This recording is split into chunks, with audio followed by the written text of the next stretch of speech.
wake that ass up. Early in the morning. The Breakfast Club. Morning, everybody. It's DJ NV, Jess Hilarious, Charlamagne the Guy. We are the Breakfast Club. Along the roster filling in for Jess. We got a special guest in the building. That's Ladies right. and gentlemen, she's back, Miss Tezlyn Figaro. Welcome back. Hello. How you feeling? What's happening, I'm doing Tez? good. What's happening, Charlamagne the Guy? Good morning. Good morning, Lauren. How you feeling this I'm morning? feeling good. I am. I'm really feeling good. It's good to be back with family, chop it up with y'all, drop some dimes, name some names. Okay. Yeah, here to get What real we dropping dimes on, busy. Tez? We dropping dimes on everybody from top to bottom. Yeah. Well, let's start right That's off a good selection. with the presidential election. Why did VP Harris lose? Oh, man. I should have brought my whiteboard. That many? Yeah, that many it's reasons? that many. Yeah, and the reason why this is important, I literally have my stuff in order because a lot of people, Envy said, you know, she lost because of this reason or she lost because of that.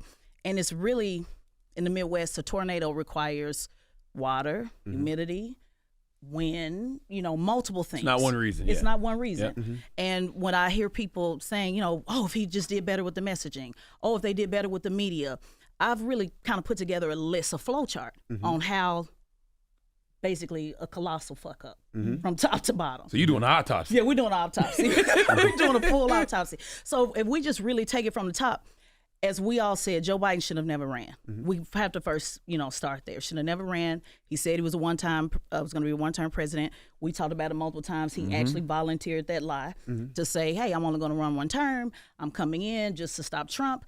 Immediately then, they should have started building a base. Immediately, right out the gate. Trump was still campaigning this entire time. We talked about it. We talked about how it was constant rallies, constant organizing. You and I talked about it on the Van Jones show. We're saying you guys really have to continue the organizing year round. And that's why I blame a lot of the people at the top who have the ear of the, you know, of the candidates and campaign consultants because they've been told this multiple times. So we should have found a white man right then and there who was going to be next in line to build a bench. white man. A white man. A young white man. Absolutely. Young white man right then and there. And it's not Governor Newsom, by the way. A lot of people keep No. saying that Governor Newsom will get swamped. So from the door, you didn't think Kamala was going to win? You No, think right out the gate. No. Because she's a black woman, or? Yeah, absolutely. So that's number 3. So let's first get that. So they should have established a bitch. They didn't do that. Governor Newsom, I just want to put that out there. A lot of people like him, great debater. He would have got swamped. You have to remember, he literally passed the bill K through 12 to have shared bathrooms with gender. So imagine what conservatives would have did with that all over the nation, the homelessness and all of that. So then, yes, number 3, America was not going to vote for a woman of color, period.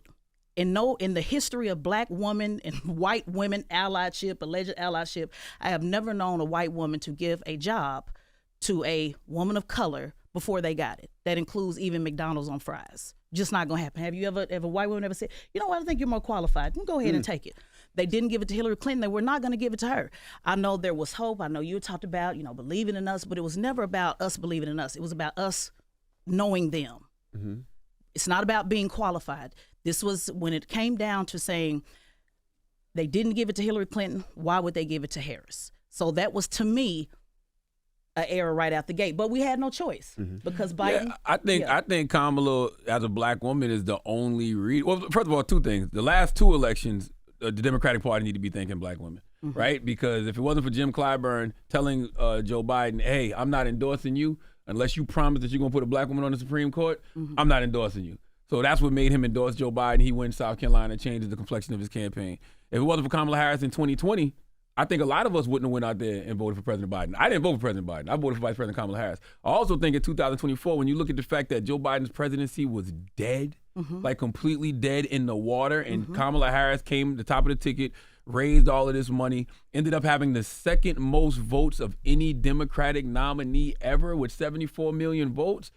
I think that only happens because she's a black woman. Well, 2 things can be true at the same time. There can be some positives that came with that, but there also can be some negatives where we look at the data. We don't have to guess. We looked at where white women aligned. We looked at where the Latino community aligned. We looked at the bottom line data that shows Latino men was a surprise. Though. Yeah. Why was it a surprise? You don't think so? No, For absolutely Democrats? not. Latinos have always They did that split before, their vote, right? Yeah. 50-50. They've always, when you look at, I organized for the Bernie Sanders campaign in Michigan. I was the only black woman on the ground in 2015 to help flip that state. Latino community has always been divided. When you look at Florida and you look at the Cuban community, they've always went conservative. When you look at the Bernie Sanders, the left side, the California, they always go left. They have always strategic, and I ain't mad about it. They've always strategically been able to have leverage because they go 50-50. You remember when Joe Biden told black leaders when he one. Yeah, And right after he said, after he said, I owe you black people. Remember when they had the meeting and they leaked the tapes in front of the Al Sharpton and all them and said, y'all need to go follow the Latino community because they're the ones that have the leverage.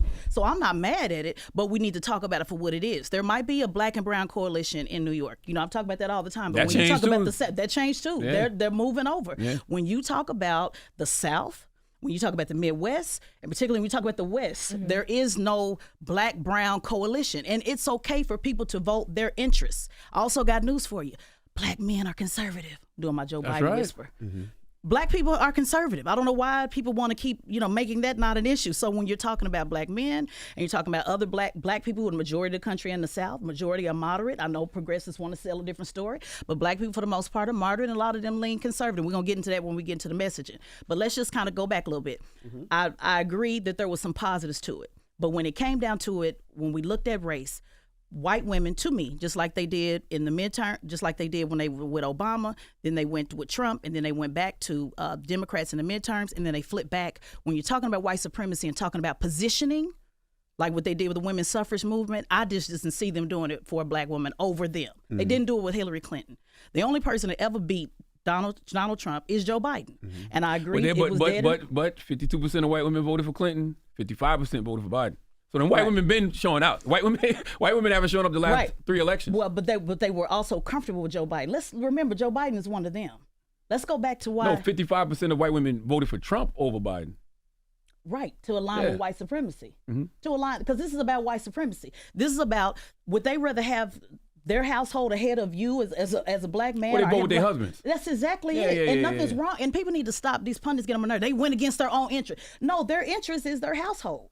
Your interest is your interest. My interest is my interest. When I keep hearing people say that they went against their own interest, no, they actually aligned with their interest, which is white man, white woman, black man, black woman. That's the order. That's how it is. Black people are the side chick. Bottom line, we need to just accept that. I know we want to say black girl magic. I know we want to say, oh, because black this and that. Black women can't save this country. We need to stop selling that dream. Let's get in position and understand what we can do, which is why I was talking about the local and state level, and stop trying to sell this timeshare scam. Because to me, it was a timeshare scam. I agree with you that there was really no other choice because Joe Biden was trash. We get that. He was trash. So once they said, okay, let's rally around Harris.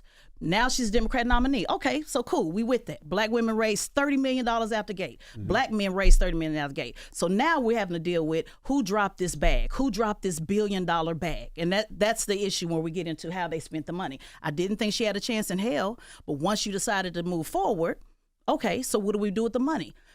Black voters, they lost black voters across the board. That 1-2% across the board makes a difference when you're talking about Michigan, makes a difference in North Carolina. So that's where we get into your concern when you talk about messaging, where the messaging was all wrong. Now, I want to ask you about the money. Is it normal for candidates to give so much money to quote unquote entertainment when you're seeing that they paid this person to speak and this person to have their back? Is that normal when it comes to politics? Who did they pay to speak, though? Well, allegedly, we'll say allegedly. Yeah, they didn't pay people to speak. Yeah, they paid to speak, but the money that it took to get the setup, the advance team. That's right. The entertainment. So let's go back a little bit. 100 days was impossible even for a white man, in my opinion. I just want to go back to 100 days running a campaign was damn near impossible for anybody, and particularly a woman of color. So now we're in this 100-day thing. In order to get people to come out, we do use entertainers. And I push back on people who say don't use entertainers. It's important. Killer Mike talks about it all the time. We need entertainers to mobilize. When you're trying to get that stand filled of 20, 30,000 people, you got 3 days to do it. We actually need our entertainers. The problem, though, Envy, is the entertainers not necessarily being aligned with organizers on how to use their voice throughout the year. I would love to see Plies work with an organizer throughout the year, not just election season, so that we can continue to have this conversation. So I don't want to shit on entertainers. We need them. But when you have 100 days and you're spending more on entertainment setups and not on the ground, and you have organizations like Until Freedom, Tamika Mallory, they got, and again, we can look at the numbers. The numbers are available online, guys. So this ain't making it up. When you're giving organizations like that $150,000 and telling them, we'll make it do what it do, that's a problem. No war is won by just the Air Force. I'm an Air Force veteran. You need the Air Force. Yes, you need the big entertainers. You need the media. You need the podcast. That's the air. But you also need the ground. You need Marines and you need the Army. And they, bottom line, took black voters for granted, like we've been talking about for years. They figure, well, you know, she's black, so that'll be fine. They literally shitted on organizations. 100-year organizations got $75,000, $100,000, 100 black men. I believe they got like $75,000, $100,000. So what is that saying on how you're trying to organize, you know, with black men? So that's an issue when we talk about this $1 billion bag. And not just because of now envy, but also the infrastructure that we're trying to build. So midterms are in March, and I'm independent, so I'm just giving, you know, what it looks like. To build this house, you need this money flowing year round. They're trying to build now. So your opponent is over here building a house with adding on swimming pools, adding on garages, adding on all this. And then they come give the money 2-3 weeks before the election is over. Before the election, black organizations did not get money until 3 weeks before, literally. They told the churches. What they gonna do with that? Yeah, nothing they can do with it. And then saying, well, here go $200,000, make it do what it do. And what I found this time is the gatekeepers got gate kept. Because the streets was never getting the money. So when they were calling me, dropping dimes, oh, Tezlyn, we only got this, only got that. Last time we got a lot of money. I said, I'm here to tell you the streets never got any of it. But now that the gatekeepers got gate kept for the first time, Derek Johnson literally calling out the campaign in an article saying, you guys are not spending money with black media. You're not spending money on the ground. We are literally starving. Most of these organizations had to use this money on their own. And that makes a difference when you're talking about getting out the vote. Trump didn't use his money as much for entertainers, did he? Right, no, he didn't at all. Well, he doesn't He have had a lot to. of earned media. Yeah, he had a lot of earned media. Also, Trump has been organizing and he's never stopped. For 10 years. For 10 Almost years. 10 years, nonstop. When you have a rally every month, when you're engaging people every month, when he's using social media, when he's using truth, he's okay. Twitter, you don't want to work with me? Cool. I'll just go start my own. He has a nonstop organizing machine that Democrats just don't do. They don't develop those relationships. They come in, okay, so we got 6 months. Let's make it do what it do. So this is the result. And so people can say, well, that's just 10%. That's just 1%. But when you add up those numbers across the board, it makes a difference. And I also want to say this. Black conservatives, I want us to have more leverage. I also want us to have more positioning within the Republican Party. If you're going to move over to the Republican side, where is our leadership, you know, when it comes to that? Can she run again? Can Kamala Harris run again? Let Taz get through her points first. Wait, before you go move on to the next thing, I have a question because it's about what you're talking about. So you saw Candace Owens going back and forth with Miss Tina Knowles about Beyonce and Beyonce being involved in the rally in Houston. To the point that Candace was making is kind of what you're saying.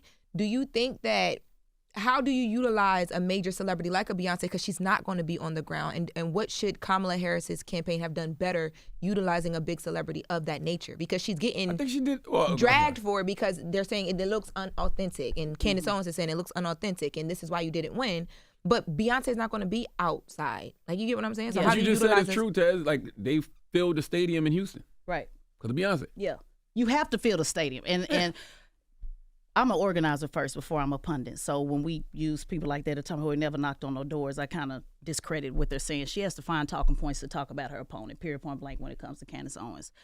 I use Killer Mike as an example. You know, our brother Killer Mike, he's an organizer first. He's always been an organizer. Before he was a rapper, before he was any other thing, he's an organizer. So when you go to Atlanta, Georgia, and you don't call Killer Mike to take you to the same spots that they took, the same Chick-fil-A that they took Trump to, the west side of Atlanta had 0 signs on the ground. When you don't utilize a Killer Mike, they got barbershops all throughout Atlanta, and he's literally made himself available. You could have been sitting in Bankhead Seafood. Right. By the way, and to Ted's point, Killer Mike did make himself available. He made himself available. I know this for a fact. This is a fact. And you shit on that? And you think that's not important when an organizer who literally him and Tip has literally put mayors in office? That's telling me how you feel about your black outreach. Oh, they'll just do it because she's black. Well, I got news for you. The black vote went the opposite direction. It went the opposite direction because people are getting tired of being taken advantage of. They're being tired of not having this conversation year around, Charlamagne. And so when you guys did, I'm just going to go ahead and say it. When you did the thing in Michigan. Town Hall. Yeah. Zeke, New Era Detroit, sitting right there in the thing. That's right. I asked him, hey, campaign ever reached out to you? Immediately after he said, no, they ain't said nothing to me. You can't organize in Detroit and not think you need to talk to a Zeke with New Era Detroit. That man not only is organized in Detroit, all over the country. So when you think that people are just going to do it just because, 33% of Detroit is living below the poverty line. So what is that telling you? You had Rashida Tlaib, who organized the Arab American community that literally voted for Trump, literally Dearborn voted for Trump. And then you had the black vote that was depressed, meaning just not even interested, saying, fuck it. You know, the government, it's hurting my pocket. Rashida voted for Trump? Dearborn. Oh, voted for Trump. okay, gotcha. Well, you know, they had the 100,000. They had 100,000 people go to the polls. This ain't being talked about enough. 100,000 people went to the polls to say we are uncommitted. Remember, Rashida Tlaib literally did a video and said, Joe Biden, we ain't fucking with you. Until there's a ceasefire, we ain't fucking with you. That was during the primary. Right. Your number one opponent was a Democrat elected official in Michigan that was literally basically telling voters of sort to sit out and had them go to the polls to vote. I am uncommitted. So that same Dearborn, which she represents Detroit as well. Dearborn voted for Trump. You look at that, you look at the 2-3% of the black vote they couldn't get out in Detroit. So now you're talking about how you can win Michigan. Those are the things, you know, that people are not looking at. And Michigan had a lot of leverage, but he won all swing states, you know, so it wasn't just Michigan. But that's a real problem. You got black people starving in Detroit. You got Dearborn asking for a ceasefire. You got the labor union. And this is how we won Michigan with Bernie Sanders. You got the labor union. They were on strike all last year, the year before that. So those people were pissed. You have the college students who were also pushing, you know, anti-war, and college debt was an issue. So those 4 or 5 constituents in Michigan made the difference on why you lost. So it was a number of things. You know, it's not just one thing over the other. It's a number of things. I know the podcast was important. It is important to have podcasts. It is important to be able to reach 30 million people at one time. But if you're doing that and you're telling organizations like Until Freedom or organizations similar to that, here go 100,000 and you need to go to 7 states and make it work. When you have the Church of God in Christ, I think they got 100,000, 200,000 and say, hey, go make it do what it do. It was impossible. You know what I'd like to see? I agree. You know, I think you got to hit them both, right? You got to have a ground game and you got to have a mean digital game. I would like to see some of the grassroots activists on the ground. I would like to see them start adapting to social media as well, because I feel like those organizations need it. Yeah, for sure. The partnership. It's not just, you know, one thing. I think a report today said 1 in every 3 people get their news from social media. I think it's actually higher than that. So if we're not partnering in social media and having that ground game to be, you know, to double it up, it's dead in the water. But you still have to have people knocking on those doors. And bottom line, they should have just bought votes at this point. When you got 100 days. Some of these nonprofits that are out here, somebody in Detroit, you could have funded them. You could have done the same way Trump had Kwame Kilpatrick, you know, the same way they had Harry O. People, what Harry O doing? Well, that make a difference if people is looking for pardons and clemencies and all that. Democrats have pardoned far more than Republicans have. I asked Governor Westmore, why are you not talking about, I think it was close to 200,000 people that he pardoned for marijuana? Why are y'all not talking about that? Why is that not something y'all talking about? So when Trump brings a trick from Detroit, and people on Shade Room, who's Trick? Oh, no worries, Detroit know damn well who Trick is. So when people see that, they're like, well, shit, I don't know what to believe. That 1-2% of falling off makes a difference. Trump capitalized on the lost man, something I've been talking about for 15 years straight. The hood whisperer, the lost man, men who felt like they were not being heard, people who felt like they were not being understood. Now, again, I'm talking specifically about black people. I'm not talking about this working class, because that translates to white working class. I'm talking about black people who felt like they were not being heard, were not being understood, and Trump capitalized on that. People ask, oh, why did he use Amber Rose? Well, guess what? She's from where? Pennsylvania. Right, that's a swing state. So you don't have to like his Shade Room, but that was very strategic. It made sense to have Icewear Vezo, you know, in Detroit, even though in the Shade Room, who is he? I don't know it's Detroit. That 1 and 2% made a difference. Why didn't you reach out to Kwame Kilpatrick? Because he a felon? Is that why you don't think it was important to, at least if nothing else, minimize your enemy? There's 2 things you do in a campaign: minimize your enemy, maximize your friends. You didn't even reach out to that man for a conversation, whether you like what he did in Detroit or not. The man still was elected. His mama was elected. He comes from a very long lineage, you know, of folks in Detroit, and I think that's it's worth having the conversation. So Trump was able to appear as if he was one of them, which he was not, by the way. He's a white man who obviously, if black men couldn't have never gotten away with what he got with the fellas, but he was able to appear as if he was able to appear of that connection. Why didn't they talk about what Governor Newsom did in California? Removing the gang enhancement. You got homies who are literally getting on the yard for the very first time. If you do the crime, do the time. No problem with that. But in California, most people are affiliated with the gang just based on where you live. So Governor Newsom has passed great legislation that has allowed people to come home.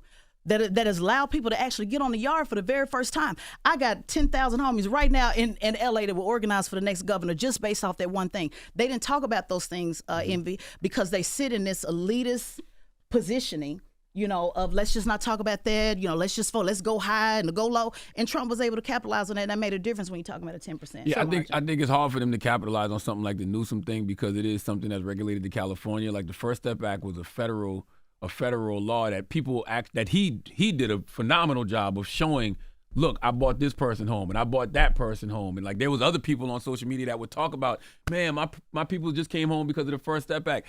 I actually think the First Step Act, people don't really credit that enough. They want to talk about stimulus checks and PPP loans, but when you can actually see one of your homies come home from prison, that's a big deal. Yeah, and we saw what happened in real time, but I just want to push back a little bit on how you capitalize against that, how you can capitalize. When you look at what Governor Moore was able to do, when they took the federal for the marijuana. Simple possession marijuana. You show the connection. So, yes, that was federal. Make it bigger. Right, but Governor Moore was able to actually utilize that. Without that federal partnership, it wouldn't have happened. So it does trickle down, but the Democrats never connect the dots to show you this is how it actually works. Federal was able to help the state. State was able to help the local, and so on and so forth. So there's ways to do it. They just don't do it, Charlamagne, because they feel as if, let's focus on these imaginary voters. Let's spend all this money on white women. Let's spend all this money on they're scared to get working dirty, class. Yeah, too. And so Trump was able to capitalize on that just enough. Remember, this is about margins in the swing state. So when you got 1 or 2% that's saying I'm sitting on the couch, or 1 or 2% that's saying I'm going in a different direction, it makes a difference. Oh yeah, especially when you look at the election. I mean, I think Trump had 76.1 million votes. Harris had 74. And it's just all those margins. She lost by the margins in a lot of those swing states. So what you think about Trump's cabinet, like his choices for his cabinet right now? Because, I mean, these are the people that you're going to have to be. Yeah, I don't think nothing. I think Republicans ran, Democrats ran is going to be a dictator. Guess what? They want a dictator. We've been saying this forever. We've been talking about this day of bipartisanship and let's just get it through Congress. We said, Charlamagne, I said it a million times, like with the George Floyd Act, reducing college debt. Do an executive order. Everybody said, you can't do an executive order. You got to go through Congress. Republicans are going to change it back. If you get in, they're going to change it back. Guess what? Republicans don't give a damn about changing it back. They changed back Roe versus Wade. They changed back a whole bunch of shit, That's Obamacare right, and everything else. Democrats refuse to work as a dictator. They want a dictator. Everybody's saying, oh, man, he's going to be a dictator. Right. That's why they want it. Oh, yes. He's going to take migrants out. Yes, that's what they wanted. People need to stop saying that online. It's driving me crazy. Oh, Latinos. Oh, man, y'all about to see. They want the immigrants. People who are legal, who come over this country legal, they are literally telling you yes. We don't support illegal immigration. So people that thinking they saying something on social media, oh, y'all gonna see. No, they want a dictator. The Democrats ran on democracy. They ran on dictatorship. I'm gonna be a dictator day one. That's exactly what they want, a dictator. Somebody's gonna push the line. Somebody ain't gonna give a damn about what Congress is talking about. Somebody that say, I don't care what the rules are. I'm gonna do what I want to do. They want a gangster, period. Yeah, I agree with that. I wouldn't say dictator, but they want somebody that don't give a fuck. And it's going. You wouldn't say dictator. Well, he said he was gonna be a dictator on day one. He said that on day one, but I think what people mean when they say they just want somebody that's gonna say, you know what? As long as things are getting done for the people, I don't care how it gets done. Like Jon Stewart did a great monologue last night, and he was just like, Democrats always follow the norms, and Republicans don't follow the norms. They gonna find those loopholes to break the which is kind of like dictatorship, though. Nah, I wouldn't call it dictatorship. I call it dictatorship. Yeah, he said he gonna do what he want to do. That's what he's gonna do. What y'all talking about. He ain't gonna play the political game. You ain't gonna play the. So I mean, that's saying I'm gonna do this, and if you don't do it, it's gonna be hell to pay. If you don't do it, I'm gonna make sure you don't win. If you don't do it, I'm gonna call you out. We talked about this with Joe Manchin. They set up, now Joe Manchin ceded us to a Republican. We've been talking about this. This has been going on for the last 15 years. This loss was not just what happened in the last 100 days. This has been, at least from my experience, 2007. I can name year over year over year on what happened, on how we got here. And then another thing I want to bring up on this messaging: abortion. Democrats ran on reproductive rights and democracy. Fail right out the gate.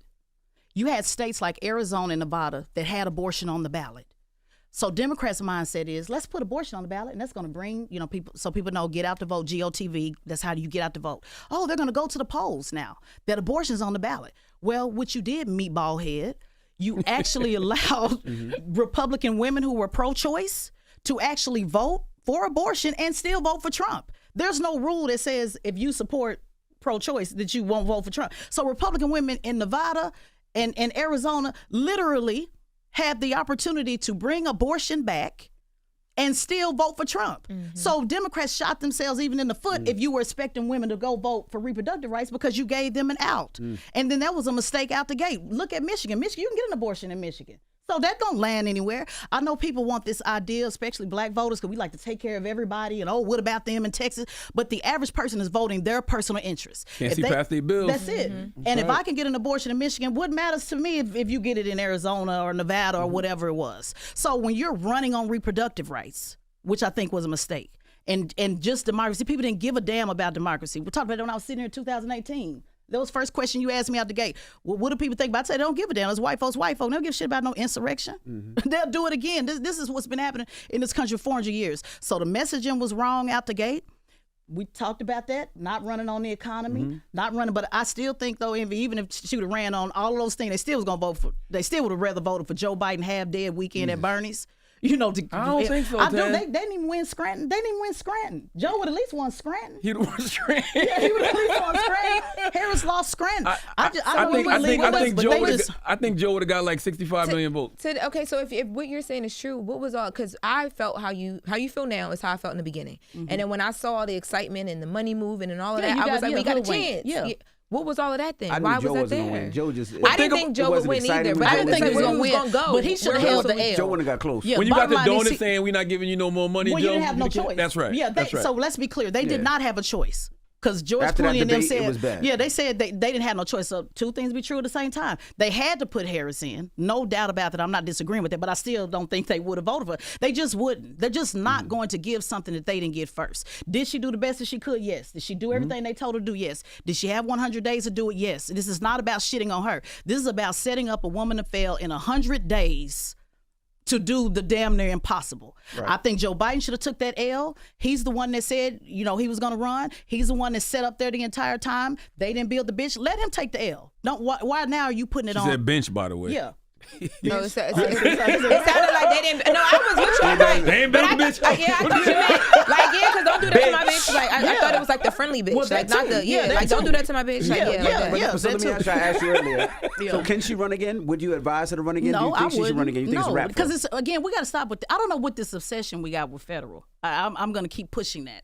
Let them have it. Let's talk about, especially Republicans now saying give it to the state. If you really want to make real change in your community, I know it's not as sexy, I know it's not as exciting, but it really is at the state level. It really is at the local level. If you believe in you want to fund the public schools, you can do it at a local level. If you say, you know what, I want charter schools, I want to be able to educate our own, you can do that at the local level. Why are we so infatuated with this White House? I don't get it. Why not be in Atlanta council with 16 other people, in Orlando with 6 other people, to be able to say, I'm going to write a check to the Black Business Investment Fund, to be able to say, hey, here's some money to go start a business. You can pass reparations at the local level. So I don't understand this obsession that we have with this federal thing. And I'm going to be honest with you, Lauren, Black women, a lot of times we get caught up in this wanting to be validated so damn bad. So when the excitement was there, when everybody's like, oh man, we can do this, Black girl man, we can do this, we can do this, we can do this. This validation of needing to be affirmed, needing to say, you are qualified enough, you are good enough. A lot of that played into it. But let's not forget, 3,000 Black women did a petition and said, Joe Biden, keep your ass in. They ignored that and went with the money. To Charlamagne's point, they didn't have a choice. I agree with you, especially about the state thing. There's something else Trump said that, man, landed. And I'm still trying to figure out how did he land this, because it's so hard to get people to focus on this.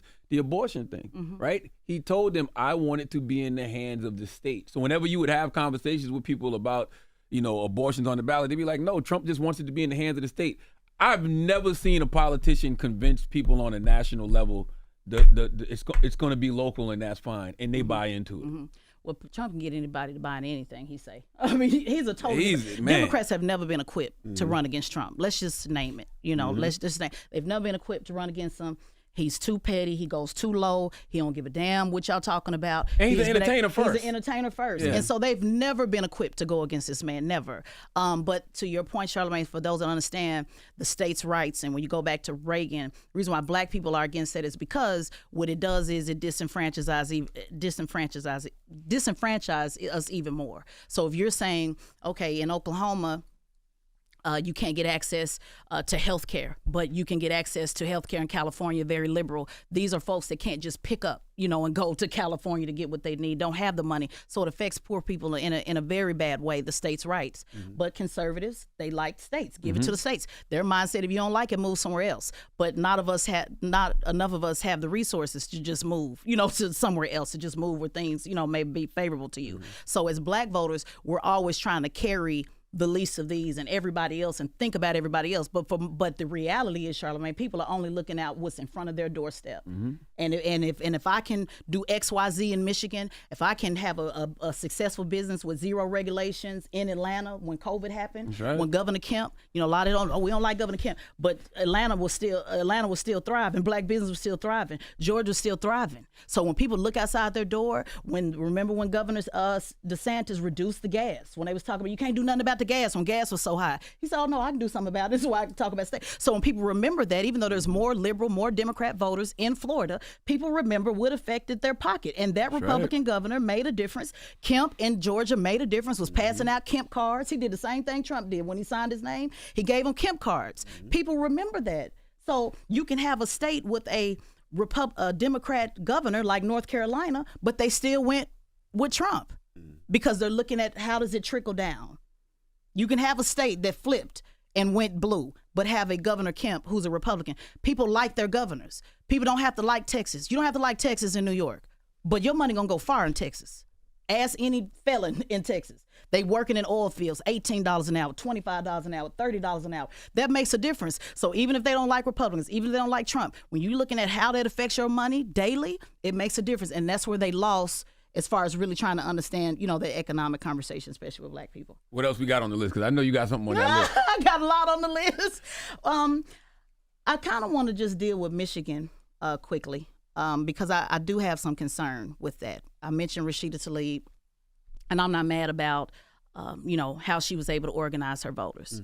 But I do have some concern for Detroit. I do feel as if Detroit does not have the voice that they should have. That Rashida Tlaib was able, and she should. I think she went hard in the paint. She's a Palestinian woman. I expect her to. I have no issue with that. But I do feel like Detroit kind of got crashed out a little bit, that there's not representation. Detroit is one of the blackest cities in the country. And so when you had a few, enough that say, you know what, I just don't want to be a part of the process anymore, and that entire conversation was on Gaza, and I know there's a talking point, and progressives are going to come in here and tell you that the polls say that black people are concerned about Gaza, and yes, we are. We are very compassionate. But if you ask the average black person, black American, on what they're most concerned about, they're talking about, again, their own front door. They're more concerned about what's happening here over what's happening in geopolitics. That's right. So to be able to be a single issue voter, I don't have no problem with Rashida Tlaib, none at all. But when you had 3 black women who ran against Rashida Tlaib in 2022, all 3 of them combined still didn't have even half of what Rashida Tlaib has. So she has the votes, she has the power, but I feel Detroit is not getting their just due and at least being a part of the conversation. And I hope that changes. What else you got on that list? I think that's it, unless y'all got something else to go over. I wanted to ask you about Hakeem Jeffries. Hakeem Jeffries said this week that he says Democrats are set up for a major comeback. You think that's possible? But what's the comeback? Let me know. Ain't no comeback. What's the comeback? This is I like ain't never seen that that. rapper that I've never shouldn't seen drop nothing like that this. mixtape, but they still do it anyway, and then they don't. I don't think so. I don't think so. First of all, and I forgot, I want to name a couple of names because a lot of people ain't naming the names. I do encourage people to go look at that list. And there are 2 names that kept popping up over and over. Quentin, no disrespect, I've never met him, but he was in charge of the bag, and also Cedric Richmond. Now, you remember when Cedric Richmond came on the Breakfast Club and said, hold him accountable. Remember that a couple of years? I don't even listen to this. When Cedric made that statement on Breakfast Club and said, hold him accountable if anything doesn't go the way it's supposed to go in the Biden administration, and then he just disappeared. Right. he left his position, and we didn't even know he left his position. Right. I didn't even pay Cedric no attention. Well, he literally told grassroots organization, if y'all just want the money, just say that. Yeah, we saying that. And I'm saying this complete. I didn't ask for no check, don't want no check, not interested in no check. I'm just telling you what the people said. You ain't get none of the billion? I didn't get none of the billion. And I don't want none of it. That billion was going around. That billion was going around. Yeah, but they told black people to go to hell. Like money don't like you need money for things. Like why is that such a like a falsehood or something. Like, well, people no, were they so- know they got it. It just didn't come They to don't- black folks. It didn't go to yeah. black They media. said Al Sharpton got some. Yeah, Al Sharpton did get some. He got 500,000 plus Roland to Martin be got exact. some? Yeah, Roland got his check too. Roland, what's happening, Roland? Can let me hold something. But But it don't seem strange Charlamagne that all naming that names. money went out and they still in the negative and still No, didn't it win? ain't strange. They do it every year. They've been doing this like this. They do it every year. And it's not, again, it's not just on the entertainers. These white liberal consultants who run this party, because they do, and then they tell the black folks in charge, the gatekeepers of the gatekeepers, to tell them, okay, give them 100,000, give them 150, give it to. They kept lying, saying, oh, the money coming. They literally didn't give it to them until 3 weeks out. So now you wonder why you lost the black vote. So what are they giving them this money for? So like, for instance, Roland Martin or Reverend Al, what do they use that money for? The only reason I said that because you just said that. Roland was advertising. Advertising. Yes.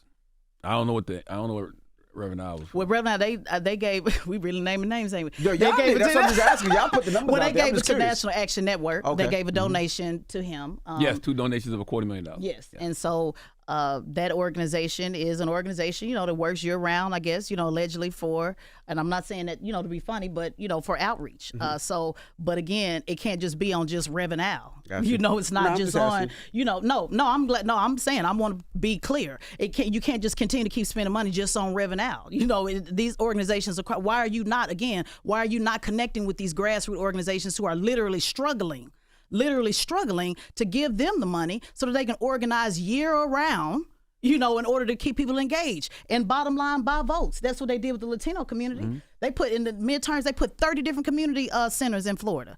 Wasn't just about voting. They was coming in trying to figure out what they could get health care, trying to figure out what resources they could get, you literally took care of the community. That's where that money's supposed to go. And it's not just for advertising. Advertising is important, but it's more than that. You literally are supposed to buy votes, guys. That's how it works. Buy votes. That sounds crazy. Yeah, buying votes? Mm-hmm. When I say that, I mean, if you got a nonprofit and you in the hood and I give you $300,000 and I'm telling you use that $300,000 throughout the year to do job training, use that $300,000 throughout the year to do resume building, use that $300,000 to put people in a better position. Now people can feel it and say, okay, and then that organization has a responsibility to say, this came from the Harris campaign, this came from XYZ, this is how we got what we got. And then now people can say, okay, I feel it, like with the First Step Act. They feel it, they can see it, they can touch it. And Republicans have just did a better job with that. It's not that Democrats don't have the receipts. They just don't talk about the receipts. Their messaging has always been poor and raggedy as hell, which is why I left in 2010. So it's not that they don't have the receipts. They just don't talk about it. They don't feel they have to. They feel they know it all, and turns out they didn't know shit at all. Mm-hmm. They knew it all and knew absolutely nothing. They didn't listen to any of the advice that people gave them. They said they knew what was best. They said, we got this, and it turns out you didn't have it. I'm going to be honest, Tez, I don't know how much I take that back. I do know there was a lot of people out there that was giving genuine good advice, but what I realized is the people who was out there giving genuine good advice was the people who were really doing it out of the goodness of their heart. A lot of other people I heard talking, they was really upset they wasn't getting no money. Right. And so a lot of the stuff that they were saying was literally just based off of, when y'all going to give me some money? When y'all going to give me some money? Everybody that I heard actually giving good advice was not getting paid by the campaign. Right. And those were the ones who weren't getting listened to. But which is crazy why can't the why you not giving me some money be a call sign too? Right. For real. Like, if you got enough people saying we need, it's like, okay, we need to figure out why do all these people keep saying we need. Like, that's common sense to me as a politician. Well, you should be paying for it. The goodness of the heart shit is over with. I mean, like, I've done goodness of the heart for a long time, and it's basically gonna make you a full-time Uber driver. At the end of the day, people got to get paid. But yes, people have their own interests on why they were trying to get XYZ, and they pissed because they didn't get the money. A lot of these people that you're talking about, they got paid last time. They wasn't saying shit about the streets. But now that they got gate kept, now it's, oh man, what's going on? I've never had so many calls of people saying, oh man, we didn't get this and get that. I'm saying streets been to get, I'm talking about those grassroots organizations. They never were getting the money. So yes, people have their own special interests on why they're trying to get it, but it's $1 billion. Pass it out. If we're gonna run this scam, this timeshare scam, then yeah, give it out. There's nothing wrong with that as well. So whether it was the goodness of the heart or good advice because they had an interest, they weren't listening to anybody, Charlamagne. They really do believe that they have all of the answers, like literally all of the answers. And they were so wrong about everything. Like when they had that whole, black men aren't going to show up and vote for the vice president, and President Obama was out there waving his finger at us. It's like, no, y'all should be focusing on these white women. Right. Right? Like Right. Those are the ones that haven't shown up the last couple of elections.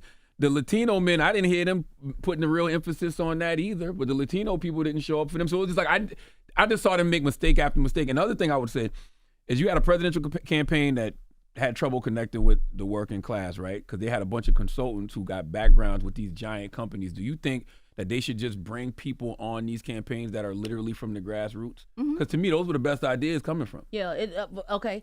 That's exactly where the best ideas come from. And another point, I'm glad you brought that up, Charlamagne.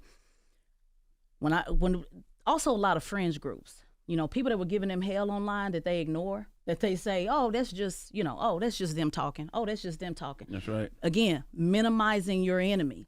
So there were groups online that are literally talking to 50,000, 100,000 people every week. You don't have to think that's important. But when you got groups online saying reparations are not, sit on the couch, don't do this, don't do that, and you're ignoring that group as a real constituency, and you're saying, oh, don't worry about it, they just online. Well, over time, because again, a lot of these people, they rock with me. They're talking about this year around. See, while you're just talking about this last 100 days, they're talking to 100, 150,000 people every week. And nobody pick up the phone to say, hey, can I have a meeting with you? Can I at least see what you're talking about? Right. Can we at least have some kind of common ground when Democrats in California threw black folks under the bus, on reparations? Nobody thought it was worth even having a conversation with the folks online that are giving you hell.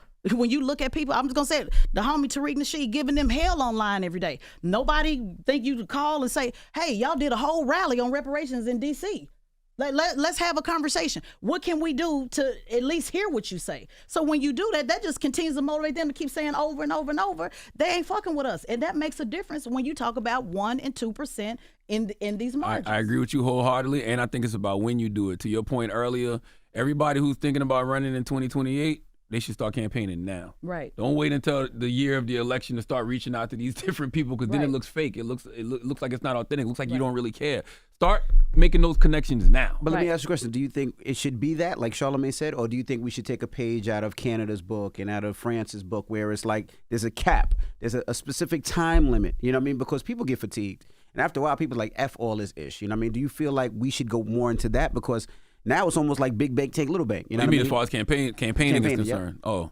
Should there be shorter campaigns? Should it be shorter campaign? Because in Canada, they have a specific time limit, whether it's 3 months or a certain amount of money that has to. Yeah, it has changed. It used to be 6 months, 1 year, 2 years. Congress has to run every 2 years. The minute they get in office, they're campaigning and trying to raise money. That's right. So, no, we are in a year-around. Donald Trump has changed this and will forever be changed.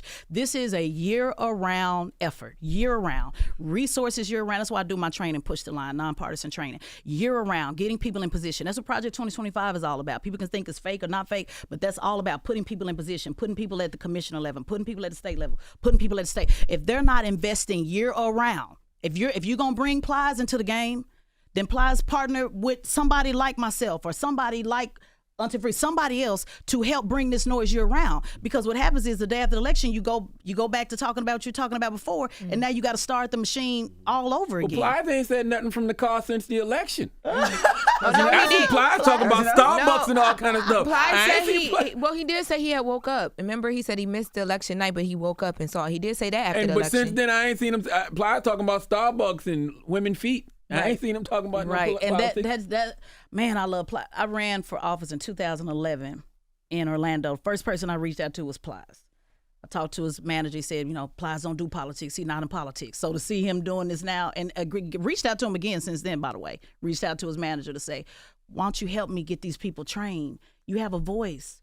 Get these people trained. 2011, I said, man, come on, let's do something with the 100 years record that he got. Let's do something about mass incarceration in Florida. So when I watch him doing that every day, nonstop, it's heartbreaking to me because we do need our entertainers, but we need them to, I don't expect them to do the work year round.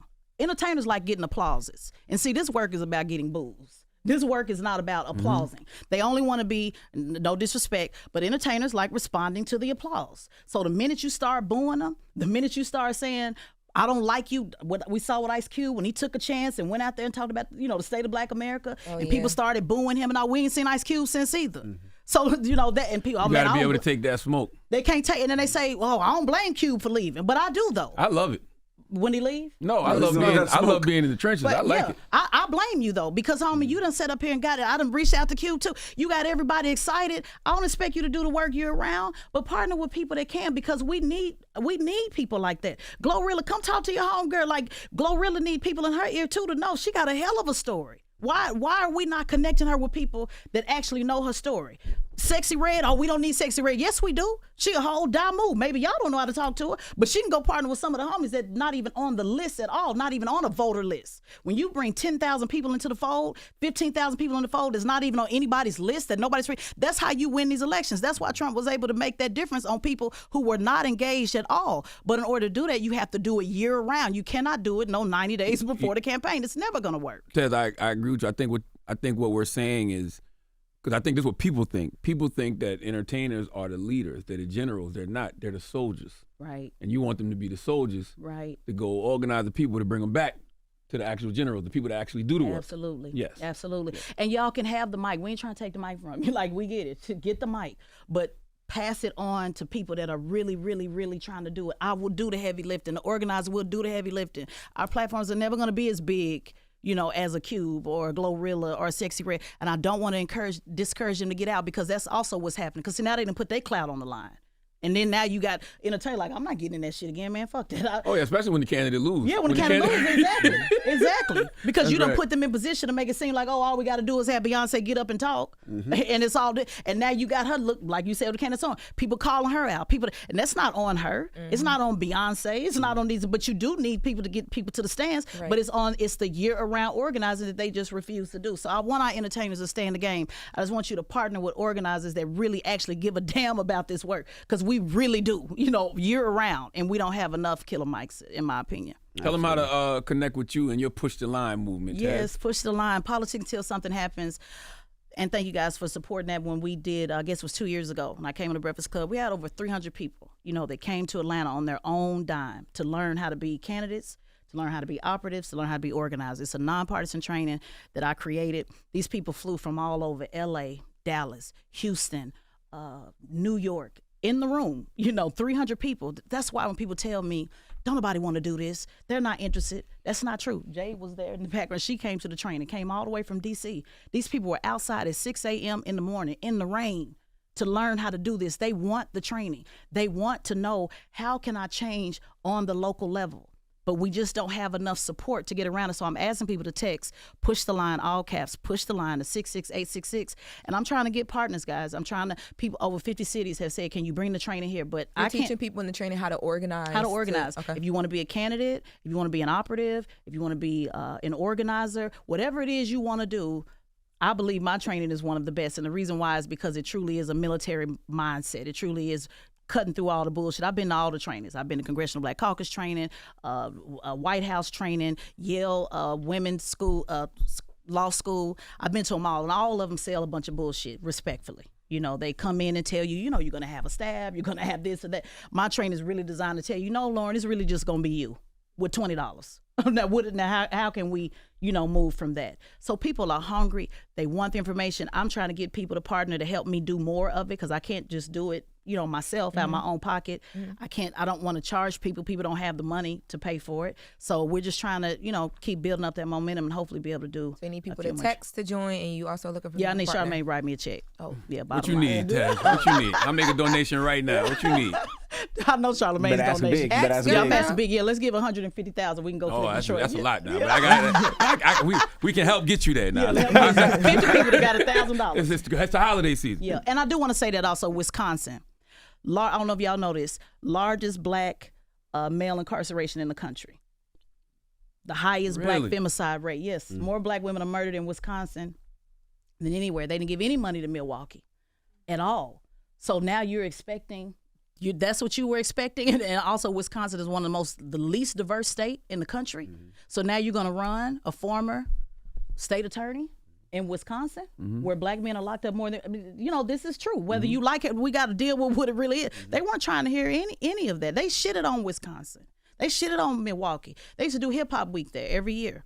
They don't have the budget to do that anymore. They were trying to say, Tezlyn, how can we come down, get out the vote? They couldn't get $2,500 together to say, let's get the vote out. They went to the white voters in Wisconsin. So these are the kind of things, guys, that we just have to put on the table. I know people saying, Tez, move on, just deal with it. No, we have to call this shit out, guys, because if we continue to mismanage this money, then we're not, actually getting the help, that we need, and it's critically important. Does this, if I text Push the Line to this number, that still work? All right, text Push the Line to 66866. Text Push the Line to 66866. 866 to join Tez's email list for Push the Line. That's right. Thank you We for having appreciate me, you for guys. joining us. Thank you for letting me go through my list. That's all good. It's Tezlyn Figaro. It's the Breakfast Club. Good morning. Wake that ass up. Early in the morning. The Breakfast Club.